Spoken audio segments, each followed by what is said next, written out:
Hello നമസ്കാരം, സുനിയേട്ടൻ പാലക്കാടാണ്. അപ്പൊ നമ്മുടെ ഇന്നത്തെ പരിപാടി എന്ന് പറഞ്ഞാൽ മുളകിട്ട പുളി ഒഴിച്ച മത്തിക്കറി. അപ്പൊ നമുക്ക് നേരെ വീഡിയോയിലേക്ക് പോകാം.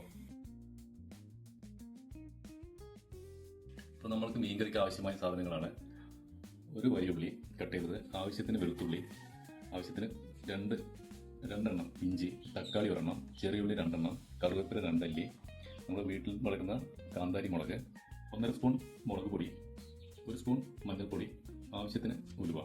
അപ്പോൾ നമ്മുടെ മൺചട്ടി നന്നായിട്ട് ചൂടായിട്ടുണ്ട്. വെളിച്ചെണ്ണ ഒഴിക്കാൻ പോവുകയാണ്. 2 സ്പൂൺ വെളിച്ചെണ്ണയാണ്. അപ്പോൾ വെളിച്ചെണ്ണ നന്നായി ചൂടായിട്ടുണ്ട്. ആദ്യമായിട്ട് നമ്മൾ വെളിച്ചെണ്ണയിലോട്ട് ഉലുവയാണ് ഇടുന്നത്. അതിനുശേഷം നമ്മൾ നേരത്തെ തയ്യാറാക്കി വെച്ച വെളുത്തുള്ളി, ഇഞ്ചി,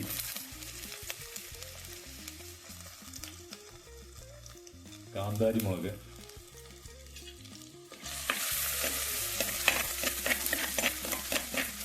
നന്നായിട്ടൊന്ന് വഴറ്റിയെടുക്കണം.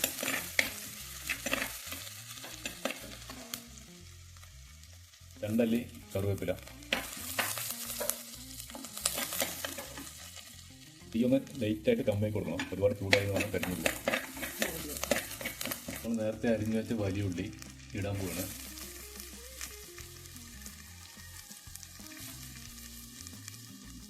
വലിയ ഉള്ളിയൊക്കെ എത്രയും നൈസാകുന്നോ അത്രയും നല്ലതാണ്. കനം കമ്മിയായിട്ട് നമ്മൾ കട്ട് ചെയ്തെടുക്കണം. അപ്പോൾ നമ്മൾ മഞ്ഞപ്പൊടിയാണ് ഇടാൻ പോകുന്നത്. അതിനുശേഷം മുളക് പൊടി. നന്നായിട്ട് ചൂടായിട്ടുണ്ട്. അപ്പം ഞാൻ തക്കാളിയാണ് ഇടാൻ പോകുന്നത്. തക്കാളി നന്നായിട്ട് ഉടയണം, ഉടഞ്ഞ് സെറ്റാവണം. തക്കാളിയുടെ വെള്ളമെല്ലാം മറ്റേ മസാലയിലെല്ലാം പിടിക്കണം. അപ്പോൾ നമ്മൾക്കത് പിഴിഞ്ഞിട്ട് വെള്ളം വേറെ കുരു വേറെ ആക്കിയിട്ടുണ്ട്. നമുക്ക് വെള്ളമാണ് ആവശ്യം. ഓക്കെ, അടുത്തതായിട്ട് നമ്മൾ പുളിയാണ് ഒഴിക്കാൻ പോകുന്നത്. പുളി വെള്ളം.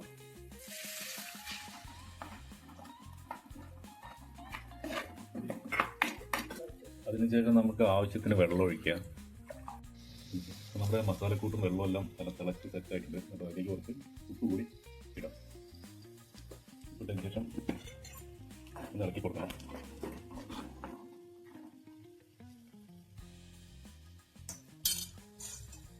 അപ്പോൾ നമ്മൾ നേരത്തെ തന്നെ ക്ലീൻ ചെയ്ത് വെച്ച മത്തി നമ്മൾ പാത്രത്തിലേക്ക് ഇടാൻ പോവുകയാണ്, മൺചട്ടിയിലേക്ക് ഇടാൻ പോവുകയാണ്. ഇടുമ്പോൾ നമ്മൾ ശ്രദ്ധിക്കണം, പതുക്കെ ഇടുക.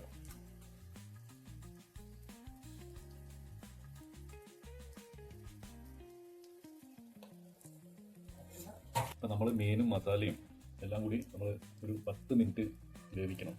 10 മിനിറ്റ് നമ്മളൊന്ന് പാത്രം വെച്ച് അടച്ച് വയ്ക്കുക. അടച്ചു വെച്ച പാത്രം എടുക്കാൻ പോവുകയാണ്. നന്നായിട്ട് മീൻ വെന്തിട്ടുണ്ട്. നന്നായിട്ട് വെന്ത് ചെറുതായിട്ട് ഉടഞ്ഞിട്ടുണ്ട്. അപ്പം നമ്മുടെ മുളകിട്ട മത്തിക്കറി റെഡി ആയിട്ടുണ്ട്. ഇനി നമ്മൾ ഓഫ് ചെയ്യാൻ പോവുകയാണ്. ഓഫ് ചെയ്തതിന് ശേഷം കുറച്ചുകൂടി കറിവേപ്പിലിട്ട് കുറച്ച് പച്ച വെളിച്ചെണ്ണ ഒഴിക്കുകയാണ്. ഒരു പാത്രം വെച്ച് മൂടി. അപ്പോൾ 10 മിനിറ്റ് കഴിഞ്ഞിട്ട് നമ്മൾ കറി എടുക്കാൻ പോവാണ്. അപ്പം ചോറും നല്ല നാടൻ പുളിയിട്ട മത്തിക്കറി. എന്താ മണം! സൂപ്പർ. വെള്ളം വരുന്നു. അതിൻ്റെ കൂടെ ഒരു പൊരിച്ച മീൻ. നമ്മളൊന്ന് ടേസ്റ്റ് ചെയ്യാൻ പോവാണ്.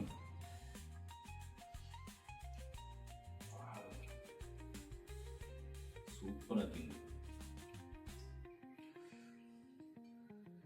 മീനെല്ലാം നല്ല വെന്ത് മസാലയെല്ലാം പിടിച്ചു.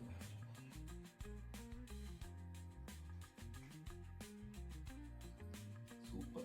അതിൻ്റെ കൂടെ പൊരിച്ച ഒരു വറുത്ത് പൊരിച്ചൊരു മത്തി.